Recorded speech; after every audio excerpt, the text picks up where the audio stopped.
Bonjour à tous, installez-vous confortablement.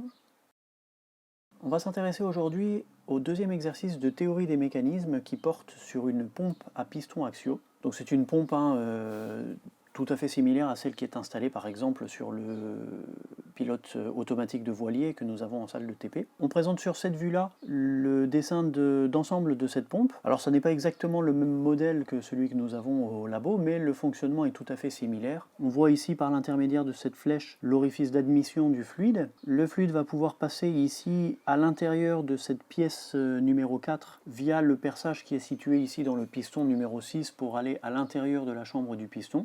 Et puis sur la droite, on retrouve avec cette flèche l'orifice de refoulement de la pompe.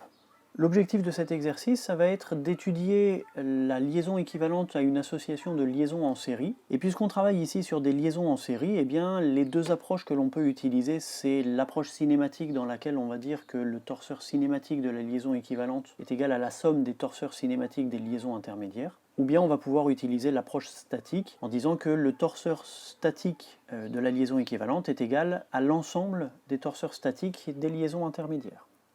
Dans un premier temps, on demande de tracer le graphe de structure du mécanisme. Alors rien de très compliqué ici, bien sûr on a un bâti. Un arbre d'entrée, c'est la pièce numéro 1 qui est en liaison pivot d'axe CX0. Sur cette pièce numéro 1, on a une pièce numéro 5, le plot qui est en liaison appui-plan de normale Y. Ensuite on a une liaison sphérique de centre A entre le plot et le piston, et puis le piston est en liaison pivot glissant par rapport au bâti. Pivot glissant d'axe AX0.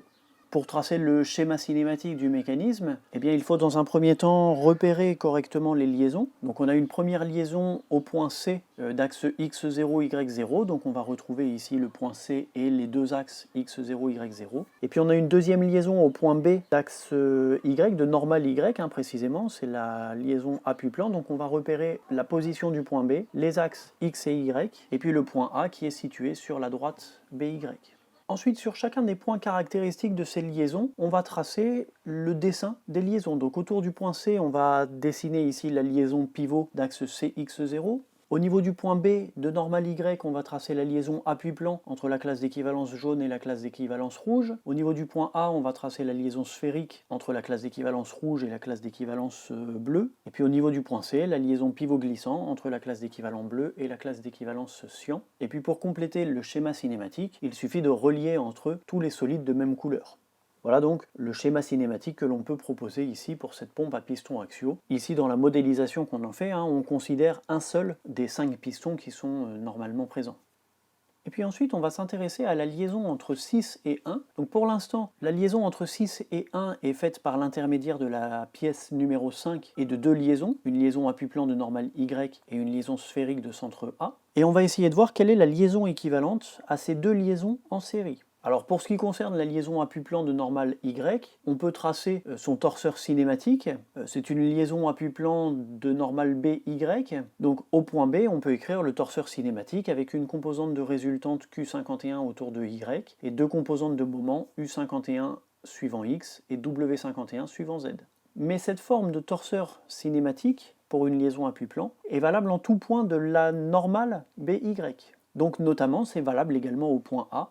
On peut aussi écrire que le torseur cinématique de 5 par rapport à 1 est égal à Q51Y pour la résultante et U51X plus W51Z pour le moment au point A. Entre 6 et 1, il y a ensuite cette deuxième liaison sphérique de centre A. La liaison sphérique autorise les trois rotations P65X, Q65Y, R65Z. Elle bloque toutes les translations, donc on retrouvera un moment au niveau du point A, vitesse du point A dans le mouvement de 6 par rapport à 5, qui est égal à 0. Finalement, si l'on souhaite déterminer la liaison entre 6 et 1 équivalente à l'association des deux liaisons sphériques et appui-plan, eh bien on va sommer les deux torseurs cinématiques, ils sont tous les deux exprimés au point A. Ça vient de la composition des vitesses, on indique simplement que le torseur cinématique de 6 par rapport à 1 est égal au torseur cinématique de 6 par rapport à 5 plus le torseur cinématique de 5 par rapport à 1. On trouve finalement un torseur cinématique de 6 par rapport à 1 équivalent, qui a pour résultante les trois composantes P65 suivant X, Q51 plus Q65 suivant Y et R65 suivant Z, et deux composantes de moment au point A qui sont U51 suivant X et W51 suivant Z. Finalement, dans ce torseur équivalent, on retrouve le torseur d'une liaison sphère-plan de normale AY. Donc ça signifie qu'on peut simplifier le graphe de structure qui était présenté ici pour considérer cette version-là dans laquelle on propose une liaison directe entre 6 et 1 qui est une liaison sphère-plan de normale AY. Et puis on peut également mettre à jour le schéma cinématique pour cette version-là avec la sphère du piston qui vient directement en contact avec le plan de la pièce numéro 1.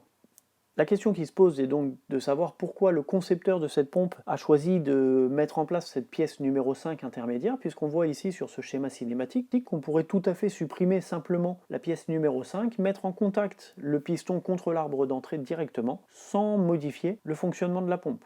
Et la réponse à cette question, eh bien, elle se trouve si l'on regarde du côté des frottements. Dans la liaison sphère-plan entre 6 et 1 qui est présentée ici, on a un contact ponctuel entre les deux solides 6 et 1.